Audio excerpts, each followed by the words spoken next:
व्यक्ति प्रमुख हैं, आप प्रतिनिधि के तौर पर उनके काम करते हैं, सब कुछ देखते हैं। इन 5 सालों में क्या कुछ रही उपलब्धियाँ? सबसे पहले आप लोग को, मीडिया वाले को सबसे पहले प्रणाम, और सभी पंचायत वासियों को प्रणाम, पूरे प्रखंड की जनता, सभी भाई एवं बहनों को मेरा शुभकामनाएं। और 5 साल आपने काम किया है, सुना है कि कोई भी प्रमुख 5 साल तक नहीं रह पाया, आप लोगों ने काम करके दिखाया है। क्या कुछ उपलब्धियाँ रही हैं 5 साल में?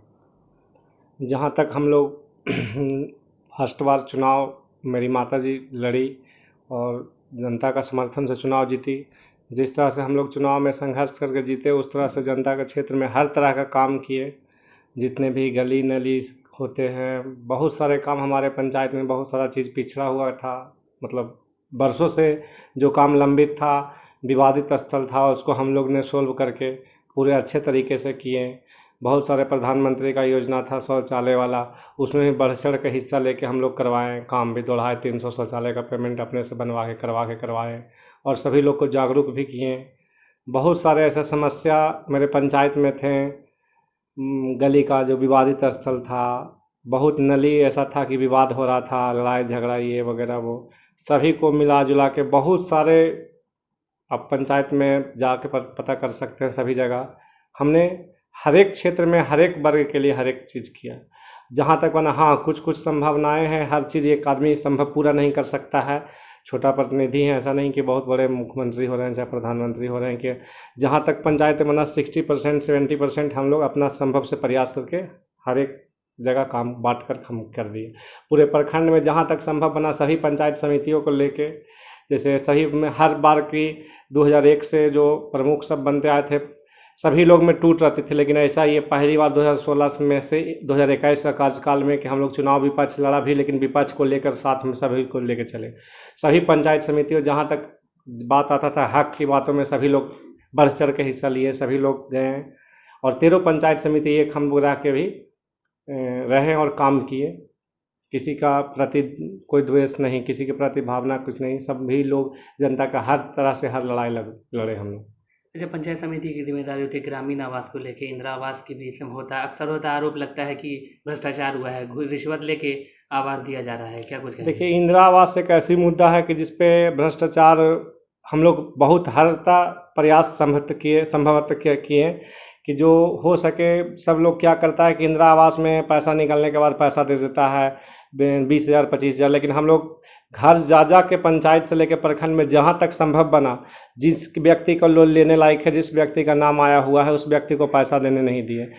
प्रातः हम लोग प्रयास किए, लेकिन कुछ व्यक्ति ऐसे हैं कि कुछ लोग दलाल वगैरह लग के लन फन करके जनता को उलझा के झूठ सच बोल के कुछ ठगने का कोई काम किया, उसके विरुद्ध भी हम लोग FIR वगैरह पहले भी करवाए हैं और भी सूचना भी दिए हैं ब्लॉक में, सब चीज़।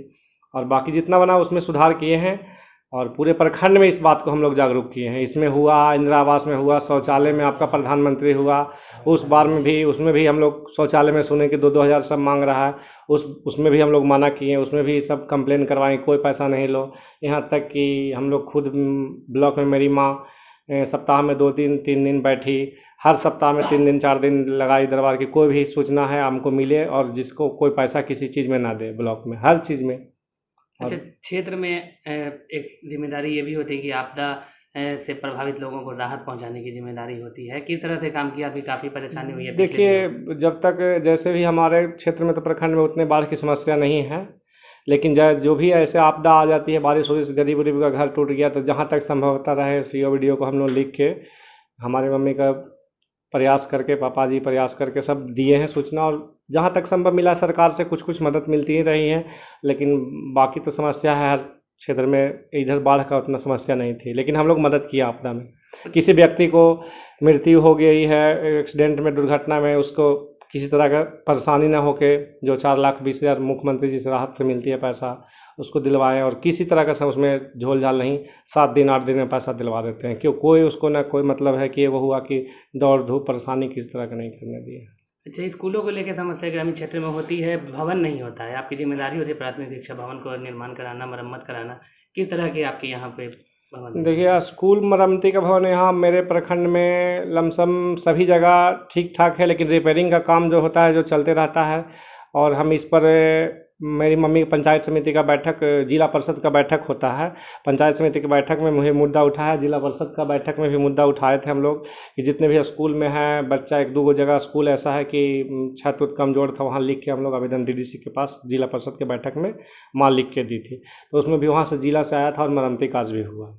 और कुछ कुछ क्षेत्र में ऐसा है स्कूल का बाउंड्री वो बचा हुआ है, वो भी हो रहा है धीरे धीरे, थोड़ा सा तो समय लगता है, एक बार में संभवतः पूर्ण होना है नहीं पॉसिबल, लेकिन जहाँ तक होता है सरकार भी वहाँ से दिया है, रिप्लाई जिला से आया है। जैसे ग्रामीण क्षेत्रों में आर्थिक रूप से कमज़ोर लोग होते हैं, गरीबी उन्मूलन का भी एक काम होता है आप लोगों का, उसके लिए क्या कुछ किया है कि लोगों को रोज़गार मिले यहीं पे? देखिए, रोज़गार मिलने के लिए हम लोग मनरेगा में, हम लोग तो पंचायत समिति प्रमुख का मनरेगा पहले नहीं दिया था, मुखिया जी पंचायत, ग्राम पंचायत के पास, प्रधान के पास था ये अधिकार, लेकिन हम लोग हक के लड़ते हुए 2 साल पहले, हम लोग का भी 1.5 साल पहले स्वीकृत हुआ है। ऐसे जितना संभव होता है ग्रामीण लोग के लिए तो करते हैं प्रयास, बट लेकिन उतना सक्षम अभी तक नहीं हुआ है कि ग्रामीण को रोज़गार मिल सके गाँव में, क्योंकि जिस तरह से महंगाई है उस तरह से अब यहाँ गाँव में मान ले लोग नहीं उतना कर पा रहा, लेकिन कुछ कुछ व्यक्ति को रोज़गार मिल रहा है। लेकिन वहाँ ये मनरेगा में मिलता है तो उसमें पैसा 170 रुपये, 187 रुपये लमसम है, तो इस पैसा में नहीं हो पाता है मनरेगा मजदूर को, तो उतना काम संभव नहीं कर पा रहा। सरकार को राशि कम से कम, आज इतना महंगाई हो गया, 300 350 नहीं मिलेगा तो एक व्यक्ति, एक पूरे परिवार एक व्यक्ति से 250 में 150 में कहाँ से खा पी पाएगा। लेकिन कुछ कुछ किया है, लेकिन उतना इस स्तर पर हम लोग प्रयास किए लेकिन नहीं हो पाया इस प्रयास। अच्छा, आपके कार्यों से अलग एक सवाल ये है कि यहाँ पे चुनाव जो है वो जातिगत समीकरण को लेकर देखा जाता है, तो किस तरह से आप इसको देखिए, देखते हैं? हर यहाँ सभी लोग अब 50 से 60% शिक्षित लोग हैं। इस तरह का सामाजिक में वर्ग में कोई भेदभाव का समस्या नहीं आता है, सभी वर्ग के लोग हमारे सहयोग में रहते हैं, सभी वर्ग के सहयोग करते हैं, सहयोग हम भी सभी को करते हैं, वर्ग में कोई भेदभाव नहीं करते हैं, गरीब हो या अमीर हो, किसी भी कास्ट का हो, सभी को लेके चलते हैं। और किसी का ऐसा 5 वर्ष में अभी तक तो ऐसा समस्या नहीं आई है जिससे कि भेदभाव समस्या आए। और हम लोग प्रखंड में भी प्रमुख, मेरी माँ रही तो पहली बार ऐसा प्रमुख रहे कि नगर नौसा ऐसा प्रखंड में 5 वर्ष लगातार माँ मेरी प्रमुख रही और संघर्ष करती रही। और 13 पंचायत समिति, जो भी हम लोग 13 पंचायत समिति यहाँ पढ़ते हैं, 9 पंचायत में सभी लोग पक्ष विपक्ष सब मिलकर साथ काम किए। ये पहला ऐसा क्षेत्र आया है 2016 के बाद कि हर बार बैठक में, हर बार समस्या में, हर बार परेशानी होता है तो सभी लोग एकजुट होकर मदद किए और किसी तरह का भेदभाव नहीं हुआ जाति वर्ग में। चुनाव का समय करीब आ गया है, अब क्या अपील करेंगे जनता से? कुछ काम बाकी भी रह गया होगा आपका? देखिए, जनता से चुनाव में तो अपील यही करेंगे कि जो हमने 5 वर्षों में काम किया है, जो और भी क्षेत्र में विकास किए हैं, जिस तरह से व्यवहार रखे हैं, जिस तरह से कर्म किए हैं, उस अनुसार हमें मिले वोट। और बाकी जनता का जो भी काम बचा हुआ है 70% तो हमने लगभग अपना क्लियर कर दिया है। अब 10-20%, 30% काम बचा हुआ है, उसमें कुछ कुछ है, थोड़ा सा समय लगेगा। और जनता लोग से इस बार मांगते हैं, विनती करते हैं कि एक बार मौका मिला जाए, अब की बार में जो भी बचा हुआ है पूर्ण रूप से क्लियर कर देंगे। अपना परिचय दे दीजिए।